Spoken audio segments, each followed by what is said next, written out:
last time we spoke, we talked a little bit about yoga and how yoga is aligning with our life by integrating like the mind and body. And when we do that, we can begin to find like a natural rhythm, and we begin creating new paths or and new patterns. Correct. And then by doing that, we begin to find these elements of flow in our life. That's right. Right. And you touched on a pillar that you mentioned, and the pillar being discovering our unique personality. That's and right. what do you mean by like a unique personality? Thing is that when we are born as a baby, we are not born as a blank slate. And that was the research by Steven Pinker, who is a Harvard psychologist. And his seminal book and work, Blank Slate. But before that, there were many. Jerome Keegan, who was researching on the same. And of course, nearly all ancient healing tradition, they always talked about personality, that we are born each with unique and extraordinary personality. And that is a part of Ayurveda, which we call doshas. Okay, right. And Myers-Briggs, Enneagram, and recently Helen Fisher, who worked on love, and she wanted to know why two people fall in love. So she explored personality. So essence of it is that we are born with unique personality. We are not blank slate. And so if we follow that personality, if our life is aligned with that personality, then we will flourish, because that personality contains our talents, creativity, and even destiny. So that is why in Patanjali's yoga, it is called Swadhyaya, self-study. Right. And you mentioned this last time. Mm-hmm. And so because we have this born with us, we have to reestablish it, right? That's correct.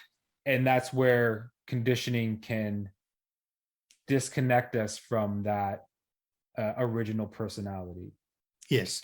In majority of cases that happens because we are born with our personality and a story, but then other people's story and personality, because we are children, so it is imposed on us, and we are supposed to behave in a particular manner, according to family, society, culture, or religion.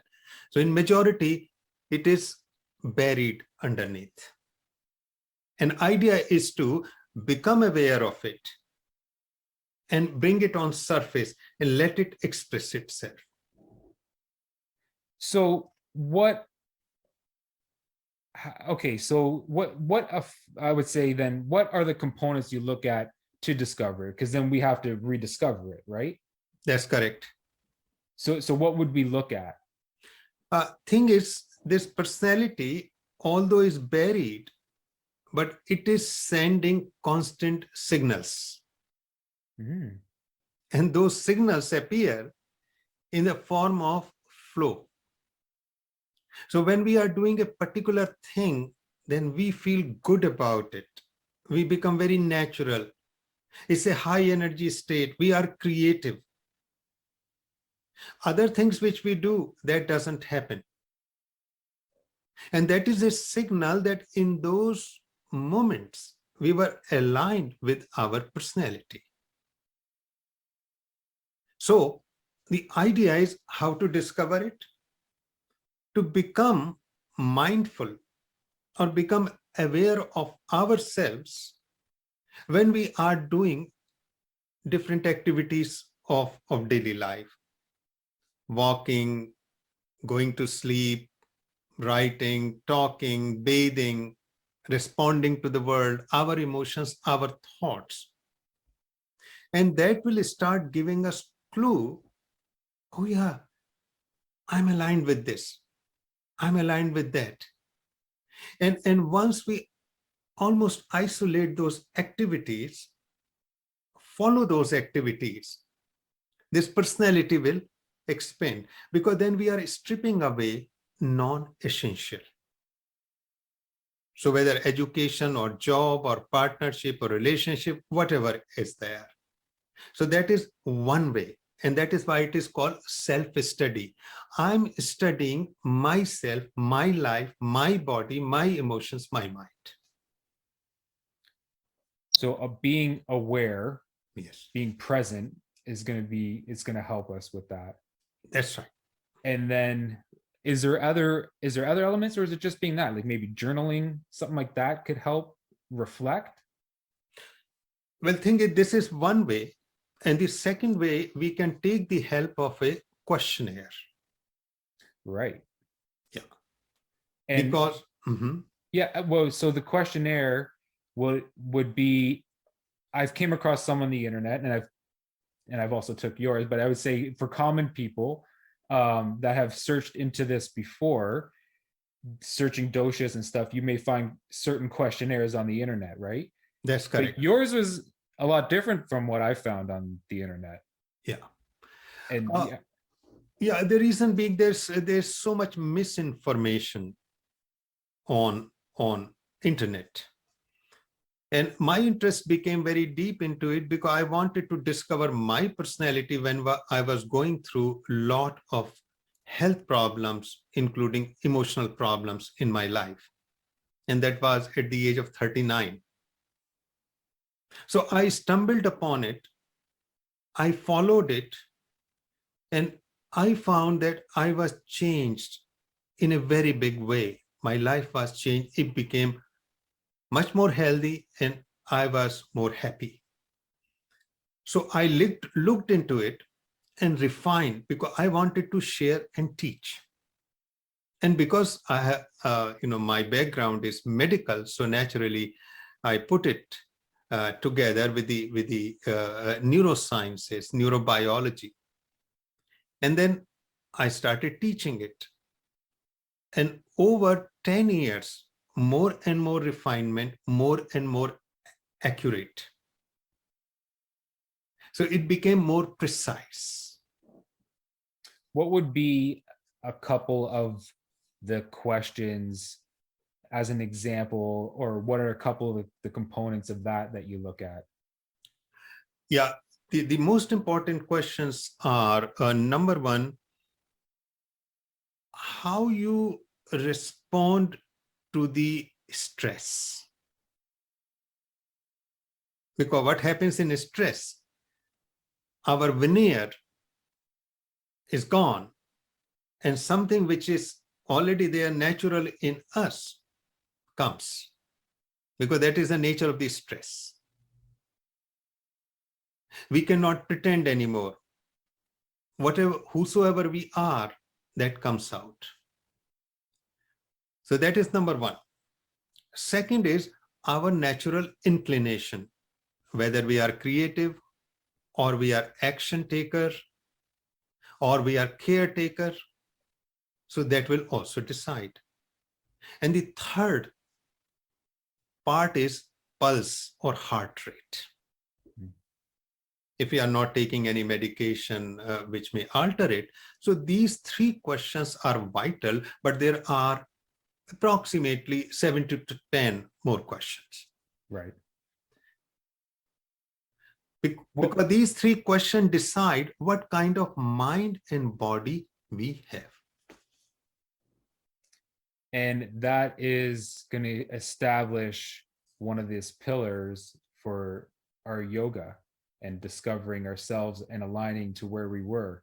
Now, when I took that class of yours and discovered mine, it it it made me deeply reflect on everything that happened in my life, and it brought up a lot of interesting things that I haven't looked at before, and made me kind of reevaluate, going, oh yeah, maybe I wasn't heading in the right direction, that I kind of felt always in my heart, but didn't really look at or didn't acknowledge as much.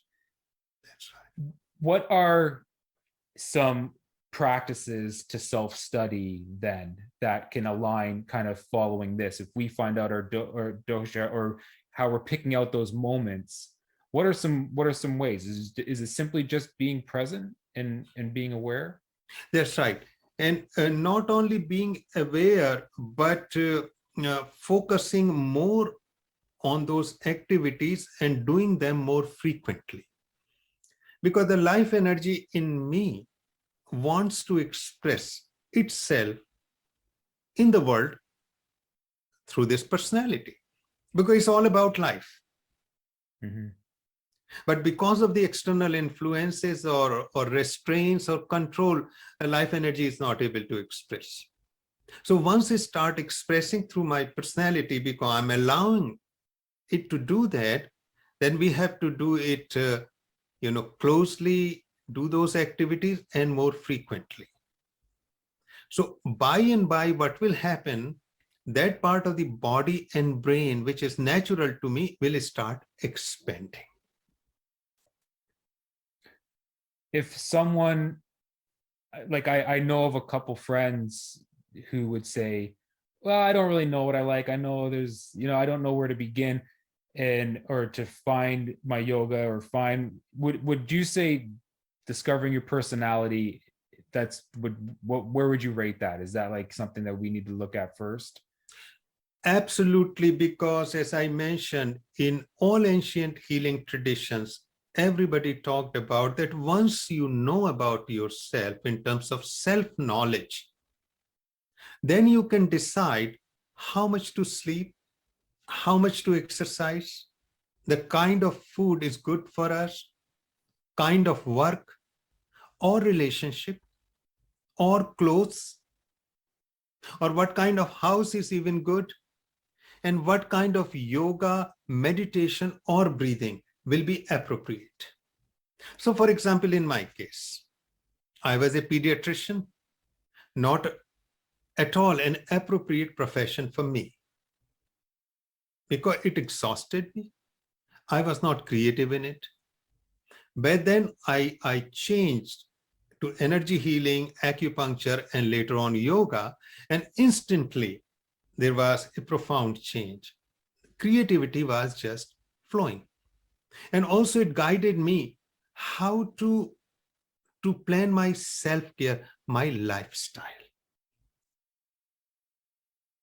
And once that happens, then insights keep on popping. It seems like as if inner guru is awakened and guiding you.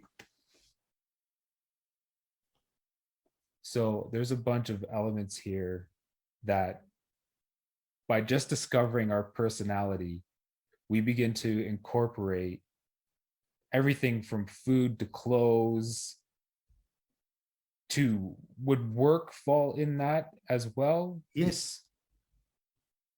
And then we begin to find these rhythms. We begin to, these experiences start coming up for us. We begin uniting in our yoga, right? And everything starts coming together. And then these elements of flow start happening for us. Yes.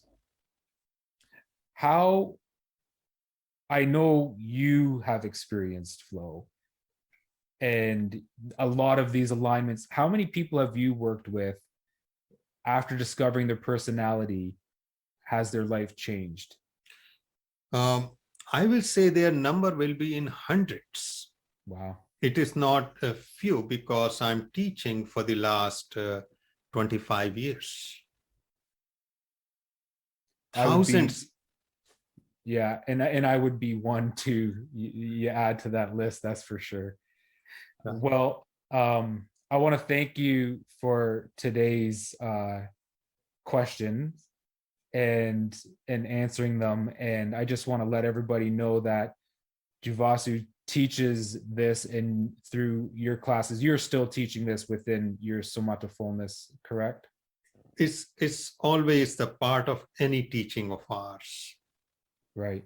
So I encourage anybody that wants to learn more definitely sign up to Jivasu's classes at jivasu.org and follow him on social media at JivasuMD. And thank you so much, Jivasu. And we'll bring up some more questions next time for you. Appreciate the time.